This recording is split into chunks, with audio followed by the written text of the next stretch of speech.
میں نے دیکھا کہ آپ کے جسم سے ایک ٹکڑا جدا کیا گیا اور میری گود میں رکھ دیا۔ اللہ پاک ان دونوں کو آپ کے پاس جمع نہیں فرمائے گا، ان میں سے ایک کو واپس بلا لیا جائے گا، آپ جسے چاہیں پسند فرمائیں۔ انتخاب مشکل تھا پر کرنا تھا، انتخاب ہو گیا۔ ٹھیک 3 دن بعد انا للہ و انا الیہ راجعون، یہ حسین کے مقتل کی خاک ہے۔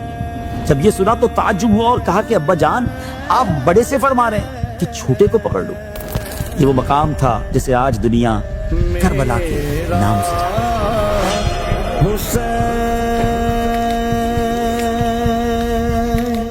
السلام علیکم ورحمۃ اللہ وبرکاتہ۔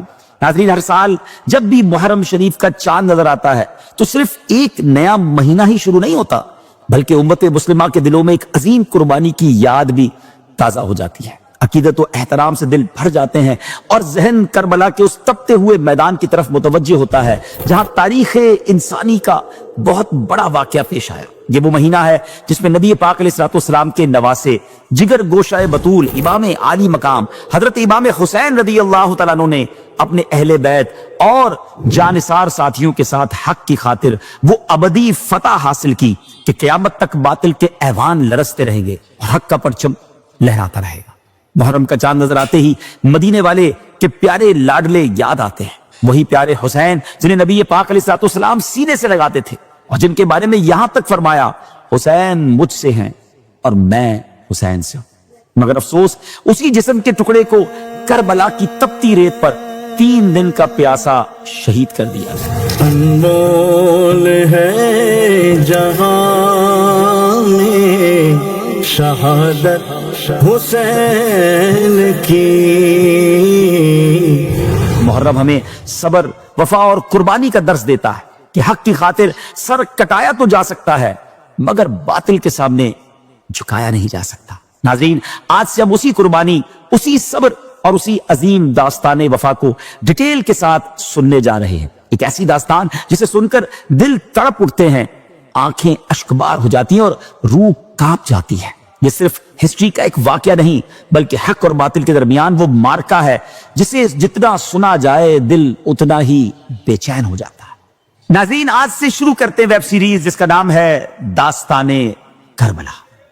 حضرت عباس رضی اللہ تعالیٰ عنہ کی زوجہ حضرت ام الفضل بنت حارث رضی اللہ تعالیٰ عنہ نہایت پریشانی کی حالت میں بارگاہ رسالت صلی اللہ علیہ وسلم میں حاضر ہوتی ہیں اور عرض کرتی ہیں، یا رسول اللہ صلی اللہ تعالیٰ علیہ وسلم، آج میں نے ایک ایسا خواب دیکھا ہے جس نے مجھے بے چین کر دیا ہے۔ نبی پاک علیہ السلام نے نہایت شفقت سے فرمایا، بتاؤ کیا دیکھا؟ حضرت ام الفضل رضی اللہ تعالیٰ عنہا عرض کرتی ہیں، یا رسول اللہ علیہ السلام، خواب بہت سخت ہے، مجھ میں اسے بیان کرنے کی ہمت نہیں۔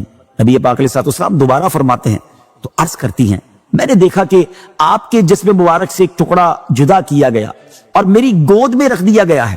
ناظرین، یہ الفاظ سن کر کسی کا بھی دل کانپ جائے، مگر رحمت للعالمین علیہ السلام نے مسکرا کر فرمایا، تم نے بہت اچھا خواب دیکھا ہے، انشاءاللہ فاطمہ کے ہاں ایک بیٹا پیدا ہوگا اور وہ تمہاری گود میں دیا جائے گا رضی اللہ تعالی عنہا۔ اس واقعے کی کچھ ہی عرصے بعد مدینہ منورہ کی فضاؤں میں خوشی اتر آئی، جنت کے پھول کی آمد ہوئی اور امام عالی مقام حضرت امام حسین رضی اللہ تعالیٰ عنہ اس دنیا میں تشریف لے آئے، پھر حضرت ام الفضل رضی اللہ تعالیٰ عنہ کی گود میں دیے گئے، یوں وہ خواب حقیقت بن گیا۔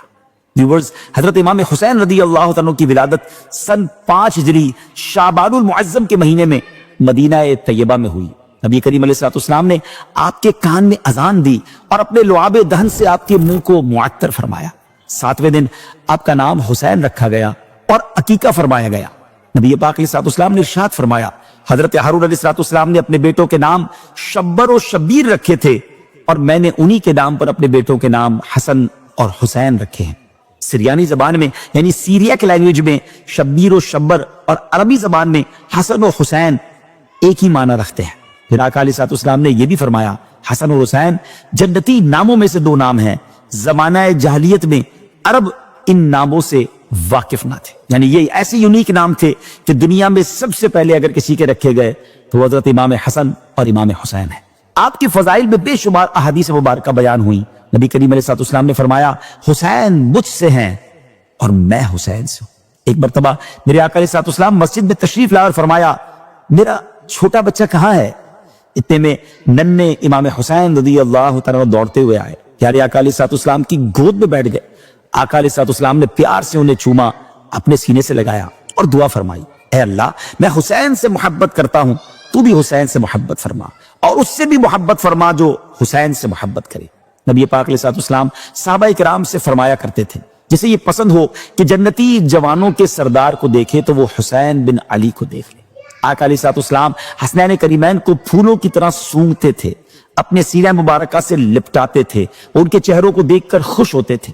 یہ نبی پاک علیہ الصلوۃ والسلام مولا علی المرتضیٰ کرم اللہ تعالی وجہ الکریم اور بی بی فاطمہ رضی اللہ تعالیٰ عنہ کی تربیت ہی کا اثر تھا کہ امام علی مقام عبادت، تقوی، صبر اور سخاوت کا عظیم پیکر بن گئے۔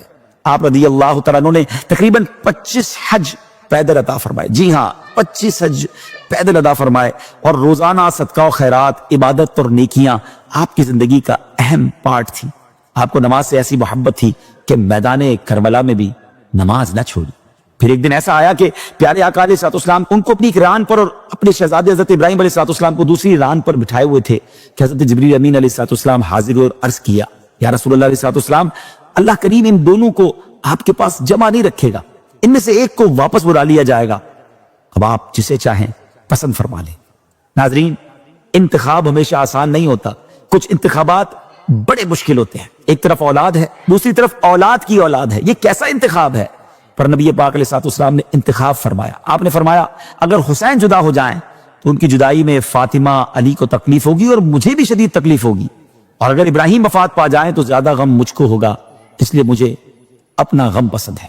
ناظرین، اس واقعے کے صرف 3 دن بعد حضرت ابراہیم رضی اللہ تعالیٰ عنہ دنیا سے رخصت ہو گئے، اور اس کے بعد جب بھی امام حسین نبی پاک علیہ الصلوۃ والسلام کی خدمت میں حاضر ہوتے تو پیارے آقا علیہ الصلوۃ والسلام ان کی پیشانی کو چومتے، آنکھیں بھر آتی اور لوگوں سے فرماتے، میں نے حسین پر اپنے بیٹے ابراہیم کو قربان کیا ہے۔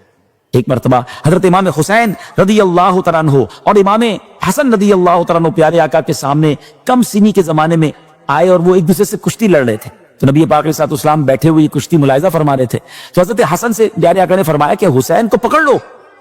حضرت فاطمہ تو زہرا نے کہا کہ ان کو بڑا تعجب ہوا کہ عرض کیا، ابا جان آپ بڑے سے فرما رہے کہ چھوٹے کو پکڑ لو؟ تو پیارے آقا علیہ السلام نے فرمایا، دوسری طرف جبرائیل حسین سے کہہ رہے ہیں کہ حسن کو پکڑ لو۔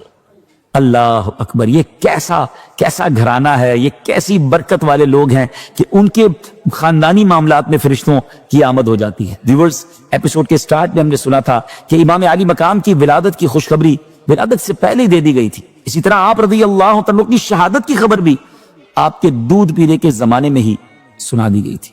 جی ہاں، حضرت علی، حضرت فاطمہ الزہرا اور دیگر صحابہ کرام علیہم الرضوان اور اہل بیت کے جانثار سبھی لوگ آپ کے زمانہ شیر خارگی ہی میں جان گئے تھے کہ نبی پاک علیہ الصلوۃ والسلام کا یہ لال ظلم و ستم کے ہاتھوں شہید کیا جائے گا اور اس کا خون نہایت بے دردی کے ساتھ زمین کربلا میں بہایا جائے گا۔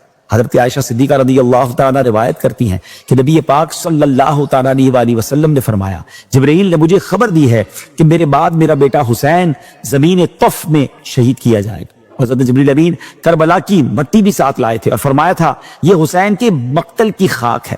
ناظرین، طف کوفہ کے قریب اس مقام کا نام تھا جسے آج دنیا کربلا کے نام سے جانتی ہے۔ اسی طرح کبھی بارش کے فرشتے کے ذریعے خبر دی گئی تو کبھی ام سلمہ رضی اللہ تعالیٰ عنہ کو خاک کربلا دینے اور اس خاک کے خون ہو جانے کو شہادت امام حسین کے سائن قرار دینے کا ذکر ملتا ہے، جس سے معلوم ہوتا ہے کہ نبی پاک علیہ الصلوۃ والسلام کو ان کی شہادت کے بارے میں بار بار اطلاع دی گئی اور آپ نے بھی بارہا اس کا ذکر فرمایا، جس کی وجہ سے حضرت امام حسین رضی اللہ تعالیٰ عنہ کی شہادت کی خبر بچپن سے ہی خوب مشہور ہو چکی تھی۔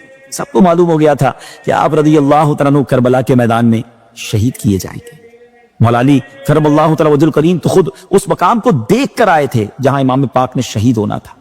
آپ رضی اللہ تعالیٰ عنہ جب اس مقام پر پہنچے تو فرمایا، نبی کریم علیہ الصلوۃ والسلام نے مجھے خبر دی تھی کہ حسین فرات کے کنارے شہید کیے جائیں گے۔ پھر آپ اس مقام پر گئے جہاں بعد میں شہداء کی قبریں بنی اور فرمایا یہاں ان شہداء کے اونٹ باندھے جائیں گے، یہاں ان کے کجاوے یعنی سیڈلز رکھے جائیں گے، یہاں آل محمد علیہ الصلوۃ والسلام کے جوان شہید ہوں گے اور آسمان و زمین ان پر روئیں گے۔ ناظرین، ذرا غور کیجئے، نبی پاک علیہ الصلوۃ والسلام جانتے تھے، مولا علی کرم اللہ تعالیٰ وجہ الکریم جانتے تھے، سیدہ فاطمہ الزہرا رضی اللہ تعالیٰ عنہا جانتی تھی، پورا اہل بیت جانتا تھا کہ حسین کربلا میں بے دردی کے ساتھ شہید کیے جائیں گے۔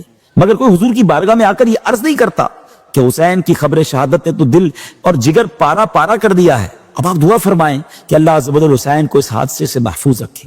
کسی نے یہ دعا نہ کی کہ یا اللہ کربلا نہ آئے، کیونکہ محبت والے آزمائش سے بھاگا نہیں کرتے، وہ اللہ کی رضا پر سر جھکا دیتے ہیں۔ نبی پاک علیہ السلام کی آنکھوں سے آنسو بہتے تھے مگر زبان پر رضا تھی، مولا علی کے دل پر غم تھا مگر لبوں پر صبر تھا، سیدہ فاطمہ کے رضی اللہ تعالیٰ عنہ کے دل میں درد تھا مگر دعا یہی تھی کہ میرا حسین کامیاب ہو جائے۔ شاعر کہتے ہیں نا، زبان پر شکوے رنج و علم لایا نہیں کرتے، نبی کے نام لیوا غم سے گھبرایا نہیں کرتے۔